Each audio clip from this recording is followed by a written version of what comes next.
All right, good morning. Good morning. We got some news coming out in 13 minutes. It's October 3rd, Thursday, October 3rd, 2024. Let's make this, we'll hide this for now so we get a bigger window. All right, just going to do a little pre-market prep here. I want to get myself situated going into non-farm payrolls tomorrow.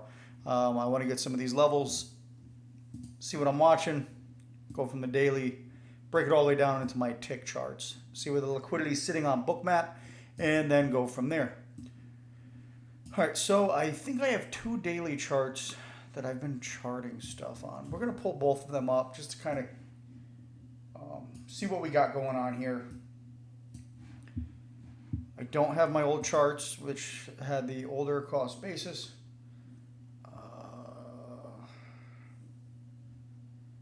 There we go. There's the other daily. All right, so I got two daily charts here. Let's see how we're looking.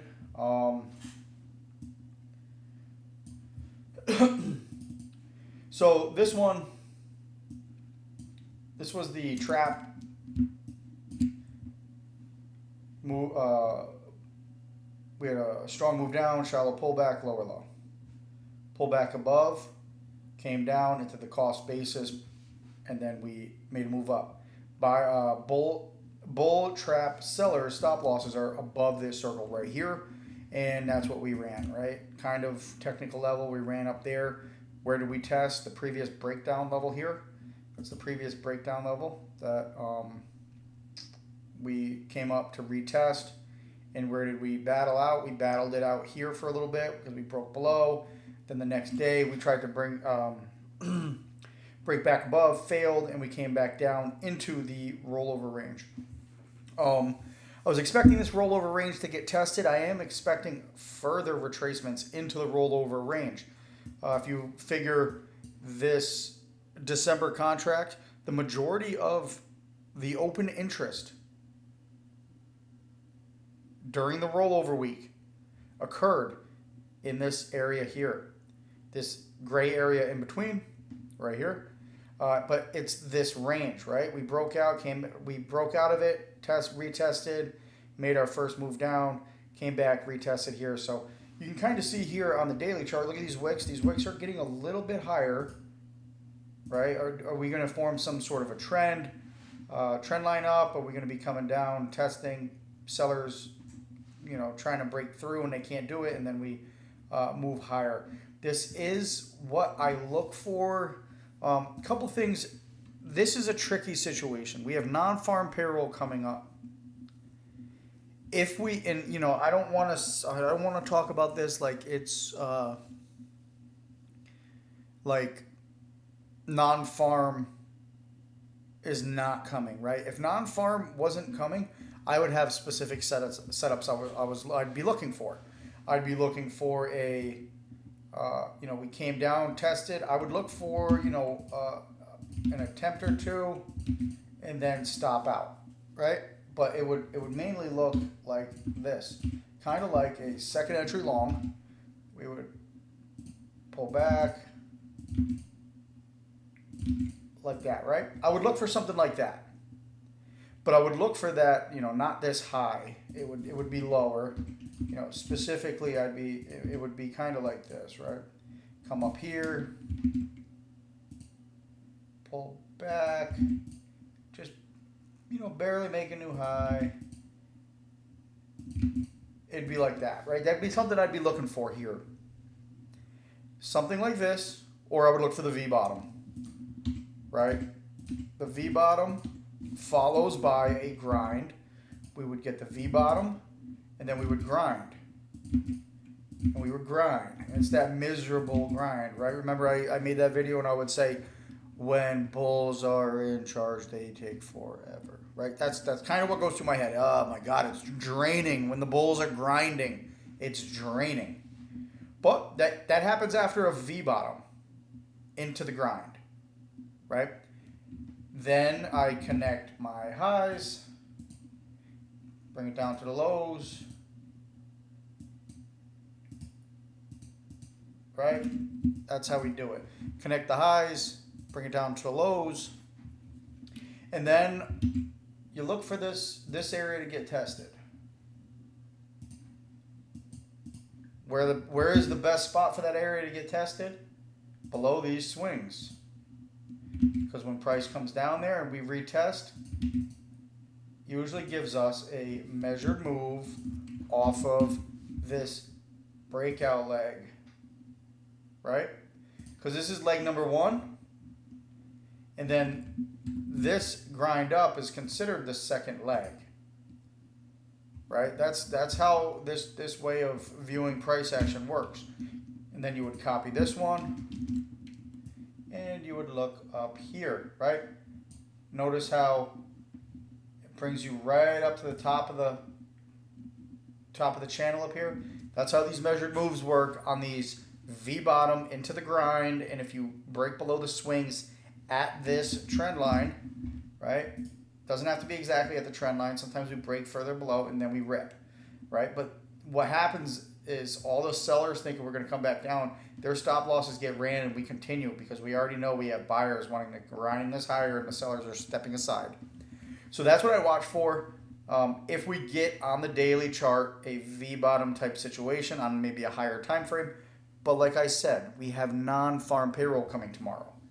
I just wanted to go over these setups on a range, right? This is cost basis, range breakout, retest. I look for maybe the previous pattern that I said, right? Range breakout, we retest, try once,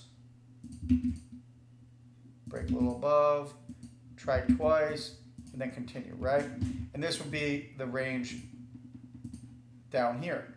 This would be the breakout to the retest, and then the continuation. You want to look to take out those highs, and then we look for that move, right? And then this type of setup, what you would do is you would do a measured move off of the breakout leg, leaving the range. So this would be our measured move up, and then when we retest the range, we would look at this as our measured move here. This would be our measured move target, right?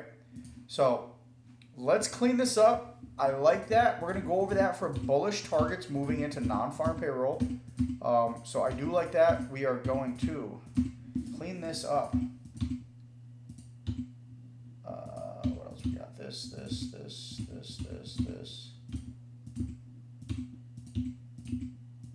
Got a lot of stuff here. So we're gonna clean this chart up. We're gonna take these swings off. You know, some of my prior swings here. Rollover range, shorts entering because buyers are getting okay. Yep. All right. Cool. Bingo. All right. And there we go. All right. So these are my levels here that I'm watching. Breakdown, previous breakdown level. We have this here, which is the previous swing, so I'm going to keep that there because as you can see, it was a battle area. Here's our rollover range. So what are we going to do if we're looking for bullish targets? If we're looking for bullish targets on this type of setup, we are going to draw the breakout leg. Now, the breakout leg is going to be from here to here. That's the breakout leg.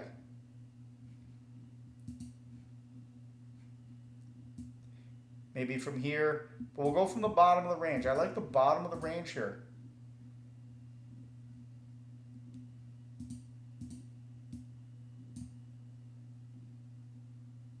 We'll zoom this in on a faster time frame.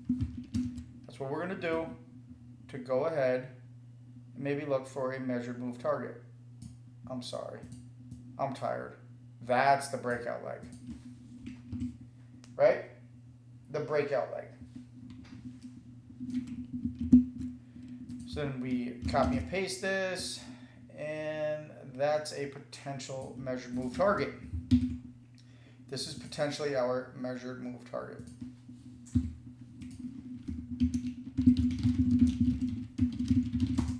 Now let's go ahead and bring this chart over. Where does that bring us? Brings us retesting this area up here. Are we going to break to new highs? Who knows? We look at the previous cost basis, which is down here. We had this range that was charted. this range that was charted. This is a breakout leg. And this brings us up to retest the highs, right?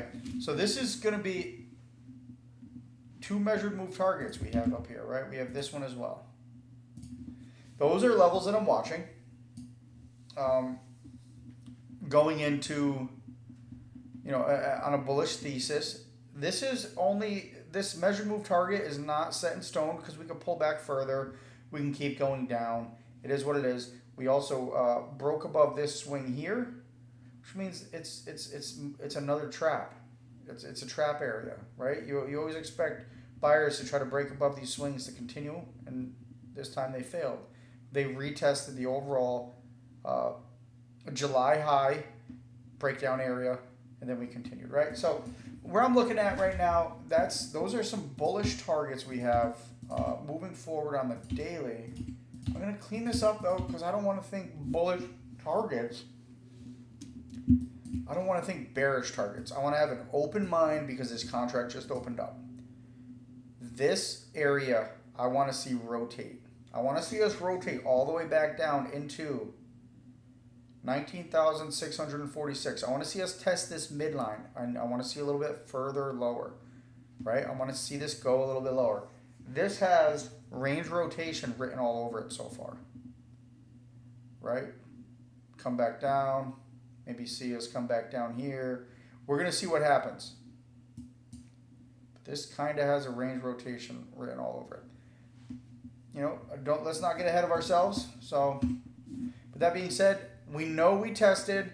Looks like on the daily, these wicks are getting a little bit higher. So we're going to zoom in. Check that out.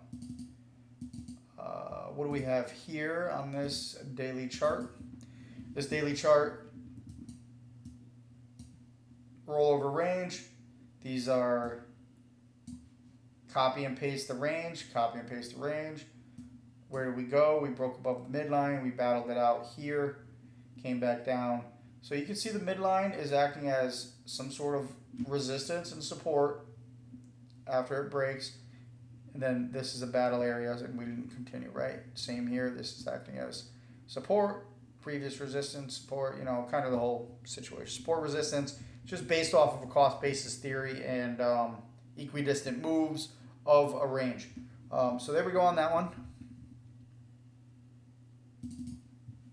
Really no bias, just going to be watching and trading, just what's presented. I don't want to overcomplicate things. There's no reason to overcomplicate things right now. Now that we have that, let's go ahead. Let's find another chart we can look at here. I've been looking at a 10,000 tick chart. And I've been doing that because this is the rollover range here, right? This is us testing the rollover range, and we're holding. You see the zone here of the rollover range, we're holding. We are ranging. If you look at the 4,000 tick chart, we're ranging, going back and forth. I know people are going to say, oh, well, it's beautiful trends. Yeah, they're intraday beautiful trends, but essentially, this is a trading range. We're rotating, and we're going straight across. If you look to the left, here we go. Broke out. Look, this was a trend, and now we're trending down, and now we're chopping or ranging at the prior breakout area of the rollover, right? December contract rollover. Retest, continue higher. Now this is just a breakout retest. When I say that it's a breakout retest, we're going to do this real quick. All right. So we have our initial, can't really see that. Custom pen. Is this black? Let's get a good color in here, something easy to see. Olive. That's hard to see.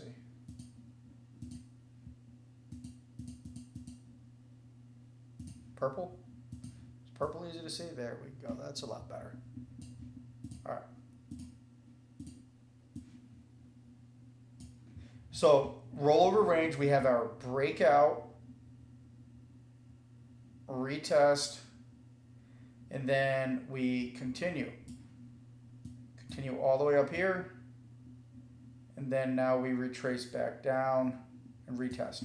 But what I like to picture in my mind is a higher time frame. Take these candles, condense them into a higher time frame. We have our breakout, retest. Looking for the continuation. Either a V bottom like this into the chop,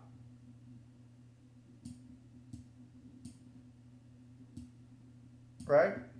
Or breakout, make an attempt, and then go higher. Run those stops. That's what I watch, right? That's what I'm looking here at this rollover range. So as you can see, we're going sideways, just slightly higher highs, but it's very, very choppy here. The midline here, look at this midline acting. See, they're rejecting off the midline here. Battle zones, right? I'll be using these as battle zones. See that? All the way up. Became a battle zone. They tried. Came back down, up, retest. Come back down to the bottom of the cost basis. Come up, retest, fail, break above, come back, battle it out, and there we go, right? So this is what I have this here. I'm going to keep this on my chart. I'm going to keep this moving forward. Go to a 10,000 tick chart. This is just what I do, my morning prep, right? And if all my charts are still valid, I might just review a few things.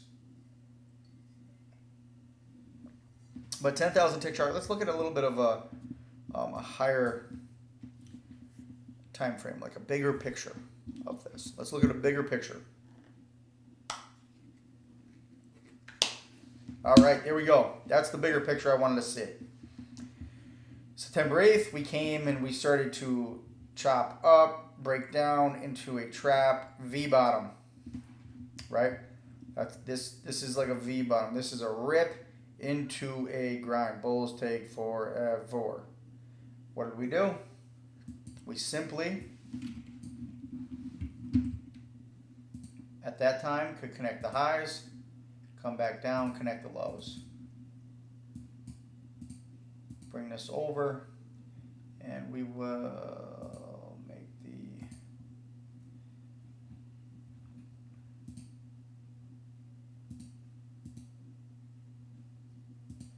so the pink area here, and this is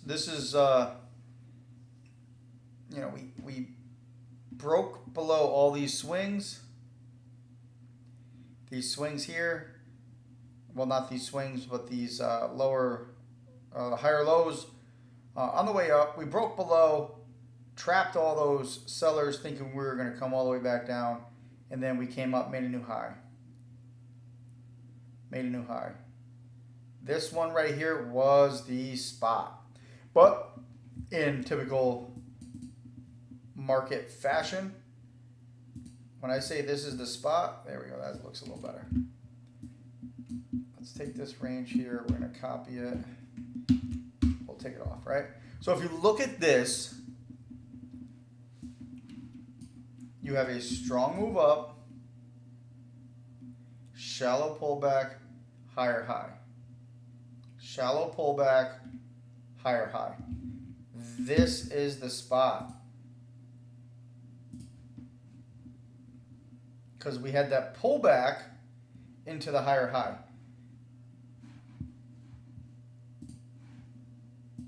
I know this is hindsight, but I start from this level.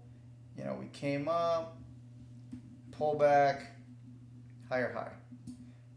Anybody below here is trapped. Pull back, higher high. See that? Now, notice that this wick, it wicks right below. That means all of those sellers, not all those sellers, right? They tried and they failed. It's like an exhaustion. The sellers got exhausted. And the buyers really started to step it up. What happened? We ripped. Right? We ripped. Okay. Where did that happen? Close to this trend line. Could have been at the trend line. You know, it could have been at the trend line, somewhere right there. If we drew this kind of like that, you know, it's at the trend line. That's a beautiful buy right there. But in typical market fashion, what is this? The rollover freaking, the day before rollover and the rollover evening. So nobody was really holding size or trading overnight like that, right? So we got that big rollover move up, came back, retested, and now we're just kind of shitty chop. This is some shitty chop. Like this is a beautiful trend. This is great. Okay, decent trend up, pullback, shitty chop, just a squeeze. And then we started to sell off. Nice little trend down. Now we're going sideways. Okay.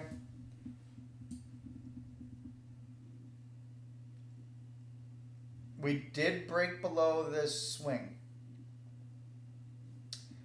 All right. Now that we've established, let's put this channel back on here. Put my channel back on there. We are at the trend line. We are at the rollover range.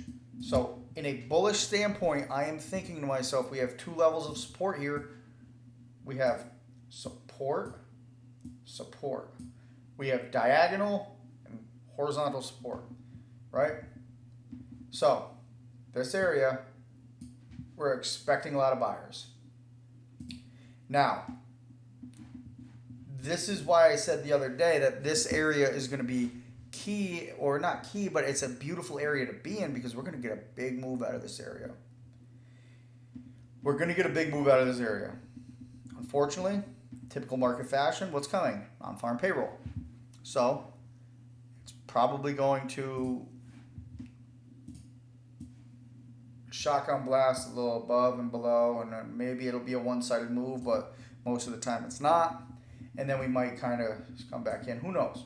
But we're at the diagonal and horizontal support. So where, if you were selling this, ask yourself, we're at a trend line. We're at two levels of support. We have horizontal support here. And we have diagonal support. If you were a buyer, think like the sheep. You're not a sheep, though, but think like the sheep. Where do sellers put their stop losses? Buyers put their stop losses. Do they put it all the way down here? Do they have those pockets, those big pockets, to put their stop losses down here below these swings? No. They are going to put it right here. So if we run these stops, target midline. Leave some runners, target bottom of the range. But notice we have support. This is a zone. So anywhere in this zone, you would want to look for profits. You're not going to hold it all the way tick for tick on NQ. I promise you that. You shouldn't do that. If it's within, you might not hit exactly on the midline. You might be just right before, get that momentum down, take some off, maybe hold a runner, get that retest for that next move down, take some off before you even get close, right? Maybe you hold 1 MNQ if you're trading MNQ and you're holding just a tiny, tiny, tiny portion. See if it can continue. But that's what I'm watching right here, right? So think like a sheep, but don't trade like a sheep. Seller stop or buyer stop losses are here. Where are the seller stop losses? Where are the sellers shorting from? They're shorting from here.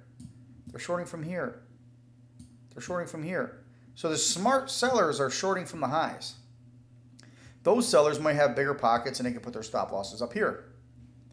But where are the majority of traders going to put their stop losses? Right above here.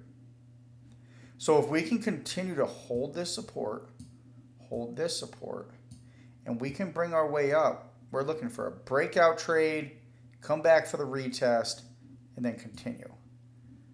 Targets, here. Here. I say this area here because this is the breakdown area, right? I'm not saying we're going to come up to the breakdown area and then do that, but this is a profit target spot. This is a profit target spot. This is a profit target spot. This is a profit target spot. Leave your runners, use those areas, right? Now, we're going to get into this move down. I know my chart's getting a little messy here, but this big move down here, created an imbalance.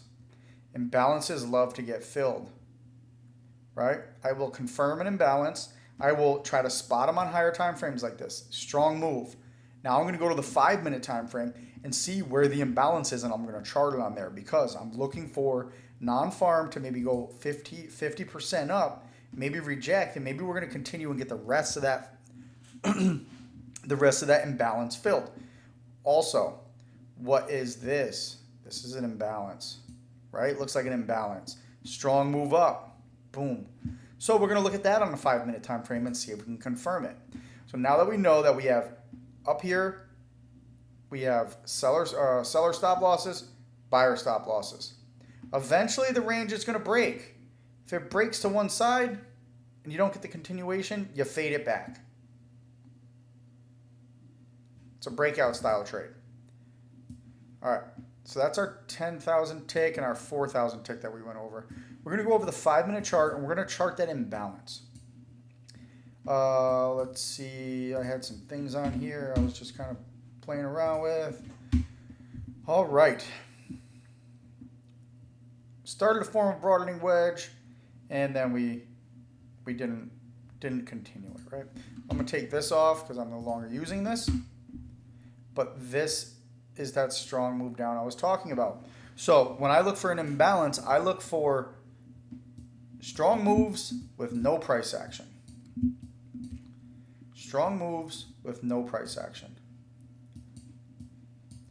We had a little bit of a wick up here. Right? Wick up and then we settled back down. But I am taking this level here. I'm going to use this level here. You want to be more aggressive, you can use this level up here. Because essentially we broke out from here. Essentially broke down from here. But I like using the London low here. You know, I might put this here as a profit target, right? So if we don't quite make it up there, I know we're going to be, you know, if we do break higher, we're going to retest here. So let's take this and we're going to extend this to the right. We're going to see if we can see any levels off of this.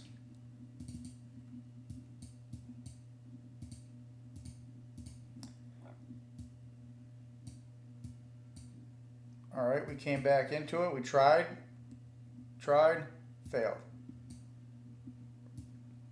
So I'm looking at a break into the imbalance, and then I'm looking for a momentum style trade to the midline. Right? If I can see the sellers trying, and sellers are losing strength, and they're losing it, and the buyers are building and stacking some bids, and the sellers, and when I say stacking bids, I want to see orders on Bookmap coming in, but I don't want to see aggressive sellers up there, right? I want to confirm that we're getting aggressive buying on Footprint, or if you can use Bookmap or level 2, however you want to do it, you know, I want to see that. And then if we come up with, this is a profit, but this is a profit area at the midline. And here's another profit area. We're going to draw right there. That's a profit area.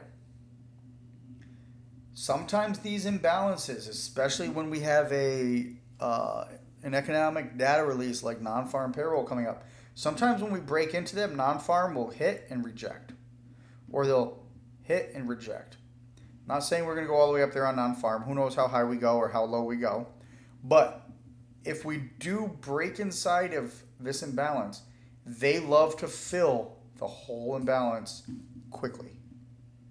And that's why I consider it a momentum style trade. Sometimes it doesn't. Sometimes it just starts the move and then slowly goes up, comes back down, and then finishes it off. But all I know is I have now targets on my 5-minute time frame for an imbalance fill. Strong move. This is where we pull back to. This is where we pull back to, right? And I really do like these levels here for the low of the imbalance because if I look at this right here, see this wick, this green candle, these covering candles, this is covering. They covered up to this area. And that's approximately the low of the imbalance. So I really do like this. And I have this area here. And just for argument's sake, we are going to draw a range here. And I am going to put this line as a profit target, right? I'm putting the conservative imbalance and I'm putting the more aggressive imbalance. So now I have the midline here and I have the midline here. So I have two midlines. I have the conservative midline, which is just shy of the aggressive midline. This is the aggressive midline. This is the conservative midline. This is the conservative high, which would be here, and this is the aggressive high. So now I have some profit targets moving into this imbalance. Nice, I like that. So right now I have my London high, my London low charted, and London loves to come down. We love to sell off. 2 o'clock is a 4-hour candle. Then we have 3 o'clock London, and we love to come down, sweep some liquidity, and then reverse. London loves to do this. Sometimes we do it, sometimes we don't. Right? London, what did we do? We came up, London sold off, and then reversed. London came up around 4 o'clock, sold all the way off. So London loves to do that, and I've been taking some trades in the middle of the night, waking up at god-awful hours. My wife probably hates me, but it is what it is. This is what I do. So if you're looking for something on London, you can look at that. All right, my 500 tick chart, just got some levels here. I was just charting these the other day, just seeing what was going on, trying to figure some things out. But, just going to do my typical, bring this down to the London low. And we have our 8 o'clock London high, which is like right around there. Yep, that's our London high right there. So we peaked above London high, tried to break out, sold back off, right? Right now, so far, we haven't extended the London zone. I need extensions beyond the London zone for a continuation of a trend style trade. Otherwise, I'm just looking to see us break out and fade back in. See if we can rotate all the way down to the London low. Right? That's what I'm looking at. Get the battle, can't do it, sell it off. If we do break out, I'm looking for strong sells down. So I'm not going to chase. I don't like chasing the first initial breakout of the London zone. I like the retest for the continuation. But that's what I'm looking at today. We do have a big day ahead of us tomorrow. Gonna try to take it easy and finish this week off strong. I do think we're going to get some nice moves tomorrow. Unless we end up in the rollover range, unless we just end up chopping in the rollover range. But we'll cross that bridge when we get there. All right, so that's my pre-market prep right now. I got my mindset on where we're at, top down, certain targets, and that's it. So far we might be trending up a little bit. Might be trending up here. Might be finding some sort of an area here. We might get some stop losses here. See if we can run those up. We'll see what happens. Well, I'm gonna wait a little bit. I don't want to trade early today because I don't like the current location. We're in the middle of the London session range here, and I don't want to take any trades there. I want to trade the edges. I like trading the edges until it extends. But, all right, guys, good luck today.